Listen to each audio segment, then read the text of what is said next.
मंत्री के कत्ल के आरोपी एएसआई गोपाल कृष्ण दास के इस खुलासे के साथ ही क्राइम ब्रांच के अफसरों के होश उड़ गए।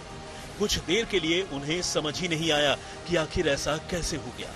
लेकिन जब पुलिस वालों ने ये याद किया कि एयरपोर्ट थाने में लाए जाने के फौरन बाद वो कुछ देर के लिए वॉशरूम गया था, तो पुलिस को पूरी बात समझने में देर नहीं लगी। अब क्राइम ब्रांच की एक टीम फौरन उल्टे पांव एयरपोर्ट पुलिस स्टेशन पहुंची, जहां उसने टॉयलेट के फ्लश से लेकर उसके पीछे बने सेप्टिक टैंक में सर्च ऑपरेशन की शुरुआत कर दी। और आपको जानकर हैरानी होगी कि घंटों चले इस तलाशी अभियान के बाद पुलिस ने टुकड़ों में तब्दील एक कागज के कम से कम 15 हिस्से बरामद किए। यानी अब तक की तफ्तीश से ऐसा लगता है कि आरोपी गोपाल कृष्ण दास और नवकिशोर दास के बीच कुछ तो ऐसा जरूर था जो शायद इन दोनों को ही पता था। गोपाल कृष्ण दास अपनी मौत के बाद तो इस वजह को दुनिया को बताना चाहता था, लेकिन अब वो अपने जीते जी इस राज को हमेशा हमेशा के लिए राज ही रहने देना चाहता है।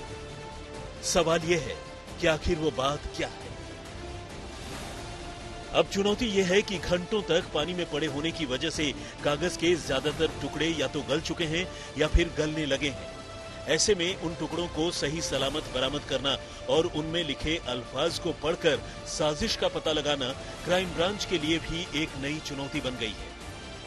टुकड़ों को आपस में जोड़ना, सही सीक्वेंस तैयार करना जितनी बड़ी चुनौती है, उससे बड़ी चुनौती पेपर से मिट चुके अक्षरों को पढ़ पाने की भी है।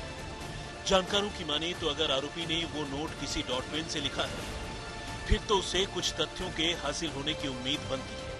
लेकिन अगर ये सब कुछ उसने इंक पेन या फिर जेल पेन से लिखा है, तो फिर उन कागज के टुकड़ों से सच पता लगाना भूसे के ढेर में सुई ढूंढने जैसा हो सकता है। नंबर ऑफ पीसेस को कलेक्ट करना, उनको अरेंज करना, उनको जोड़ना आपस में, उसको करेक्ट ऑर्डर में उसको अरेंज करना, उसके बाद उसको ड्राई करना, उसको प्रिजर्व करना, ये अपने आप में बहुत बड़ा चैलेंज है। यहाँ पे अल्ट्रा वायलेट लाइट सोर्स हो गया, आपका फ्लोरेसेंस लाइट हो गया, डिफरेंट वीएसटी के अंदर हम इसको देख सकते हैं। वीएसटी एक इंस्ट्रूमेंट होता है जिसको वीडियो स्पेक्ट्रल कंपैरेटर बोलते हैं। इसके अंदर क्या करते हैं हम, कैमरा और कंप्यूटर की हेल्प से दोनों को डिफरेंट लाइट सोर्सेज उसमें डालते हैं, डिफरेंट एंगल से हम उसको देखने की कोशिश करते हैं। तो और अगर इमेज इसमें इन्हेंस हो जाती है, जो भी कंटेंट उसके अंदर अगर वो इन्हेंस होकर हमें दिख जाता है लाइट सोर्सेज में, वहीं पे हम उसकी फ़ोटोज़ लेकर के उसको प्रिजर्व कर लेते हैं। फिर लास्ट में हम लोग केमिकल मेथड यूज़ करते हैं, बिकॉज केमिकल मेथड क्या होता है, डिस्ट्रक्टिव मेथड होता है, अगर इसलिए हमेशा लास्ट में यूज़ किया जाता है। उसके बाद हम कोई और मेथड यूज़ नहीं कर पाते हैं। इस तरह के केसेस आते हैं, ये उनमें से एक चैलेंजिंग केस है। कई बार कल्प्रिट उसको डर होता है पकड़े जाने का, तो वो क्या करता है, सॉल्व कर लेता है पेपर को। और फिर ऐसे केसेस भी सॉल्व हुए हैं जिसको निकालने के बाद फिर उसका केमिकल मेथड अप्लाई करके और इसको कंटेंट को इनहेंस किया गया है, उसको रीड किया गया है। अब आप पूछेंगे कि जो शख्स पहले ही पुलिस की गिरफ्त में हो, पुलिस आखिर उससे कत्ल का राज क्यों नहीं उगलवा पा रही है? सच्चाई जानने के लिए आखिर उसे सेप्टिक टैंक में फेंके गए कागज के चंद टुकड़ों की ऐसी क्या जरूरत है? तो इसके दो जवाब सामने आते हैं। अव्वल तो आरोपी खुद ही एक पुलिस वाला है, उसे इंटरोगेशन से बचने के तौर तरीके भी खूब पता है और वो अपने साथी पुलिस वालों को पूरी तरह से छकाने और बरगलाने में लगा है। ऊपर से जिस आदमी को किसी का कत्ल करने के बाद अंजाम के तौर पर अपनी मौत भी कबूल हो, उस आदमी से सच उगलवाना इतना आसान भी नहीं है, क्योंकि उसकी करतूत ही बताती है कि उसकी मानसिकता सिर पर कफन बांधकर चलने वाली है। इसके अलावा कत्ल का राज मुलजिम के मुंह से सुनना पुलिस के लिए जितना ज्यादा जरूरी है, उसे मुलजिम के हाथों से लिखे नोट की सूरत में बरामद करना भी उतना ही जरूरी, क्योंकि ये नोट अदालत में मुलजिम के खिलाफ एक अहम सबूत साबित हो सकता है।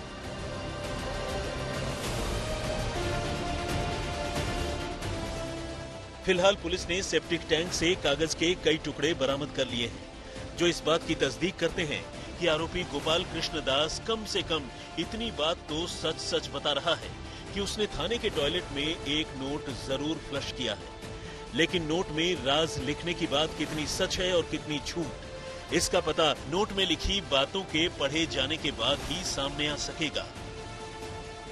वैसे थाने के सेप्टिक टैंक से बरामद हो रहे कागज के टुकड़ों में लिखे अल्फाज का पता लगाने के लिए इन टुकड़ों की फॉरेंसिक जांच तो खैर होनी ही है। पुलिस 53 साल के आरोपी एएसआई गोपाल कृष्ण दास का फॉरेंसिक साइकोलॉजिकल असेसमेंट और लेयर्ड वॉइस एनालिसिस भी करवाने की तैयारी कर रही है। पुलिस ने इसके लिए सेंट्रल फॉरेंसिक साइंस लैबोरेटरी को भी खत लिखा है। फॉरेंसिक साइकोलॉजिकल असेसमेंट के जरिए किसी भी इंसान के व्यवहार, व्यक्तित्व और पूरी मानसिकता का पता लगाया जा सकता है और इस टेस्ट से ये अंदाजा भी लग सकता है कि आखिर वो इंसान कितना सच बोल रहा है और कितना झूठ। ठीक इसी तरह से लेयर्ड वॉइस एनालिसिस में किसी इंसान की मानसिक स्थिति और उसके इमोशनल स्टेट यानी भावनाओं के बारे में भी जानकारी मिलती है। किसी दिए हुए वक्त पर वो जो बातें कह रहा है उसमें भावनाओं का स्तर क्या है ये भी साफ होता है। जाहिर है इन तकनीक से पुलिस को इस मामले की और गहराई तक जाने में मदद मिल सकेगी। सूत्रों की माने तो आरोपी से हुई शुरुआती पूछताछ में उसने पुलिस को और भी कई चौंकाने वाली बातें बताई है। गोपाल कृष्ण दास ने कहा है कि वो काफी दिनों से नोबुकिशोर दास को मारने की तैयारी कर रहा था। कई बार झारसुगुड़ा में उनके होने के दौरान वो रेकी भी कर चुका था, लेकिन चूंकि मंत्री कड़े सुरक्षा घेरे में होते थे इसलिए मंत्री को टारगेट करना उसके लिए मुश्किल हो रहा था। आरोपी ने पुलिस से कहा है कि वो नोबुकिशोर दास को बिल्कुल करीब से उसके सिर में गोली मारना चाहता था, लेकिन वो एकाएक गाड़ी से निकलकर खड़े हो गए, जिससे गोली उनके सिर की जगह सीने में लगी। ओडिशा पुलिस फिलहाल इस मामले की कई पहलुओं से जांच कर रही है। क्राइम ब्रांच की एक टीम डीएसपी स्तर के एक अफसर की अगुवाई में आरोपी गोपाल कृष्ण दास की मानसिक बीमारी और उसके इलाज के बारे में पता लगाने में जुटी है। असल में मंत्री के कत्ल के फौरन बाद दास का इलाज कर चुके एक डॉक्टर और उसके घर वालों ने उसे बाइपोलर डिसऑर्डर जैसी मानसिक बीमारी होने की बात कही थी, लेकिन इन बातों में कितनी सच्चाई है और कितनी नहीं, पुलिस को इसका भी पता लगाना है।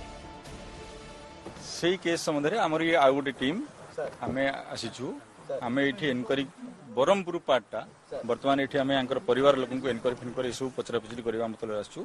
आज पचारिलु आरंभ कलु पचारिबा एठी पचारिबाटा गोटे बिगिनिंग स्टेज रे अछि इले से ऊपर हम कुछ ओपिनियन दे परबी नहीं। जांच अभी शुरुआती दौर में है और पुलिस को यह भी जानना है कि कहीं इस कत्ल के पीछे गोपाल कृष्ण दास की बीमार दिमागी हालत ही तो वजह नहीं है। सवाल यह भी है कि आखिर उसकी दिमागी बीमारी के बारे में महकमे को कोई जानकारी क्यों नहीं थी, और अगर उसकी बीमारी के बारे में सबको पता था तो फिर उसे पुलिस महकमे की ओर से सर्विस रिवॉल्वर कैसे दे दी गई। ठीक इसी तरह पुलिस की एक टीम आरोपी एएसआई की आर्थिक स्थिति के बारे में भी पता लगाने में जुटी है। मौका वारदात से लेकर एयरपोर्ट, पुलिस स्टेशन और उसके आसपास के सीसीटीवी फुटेज भी खंगाले जा रहे हैं। भुवनेश्वर से अजय नाथ के साथ आज तक ब्यूरो।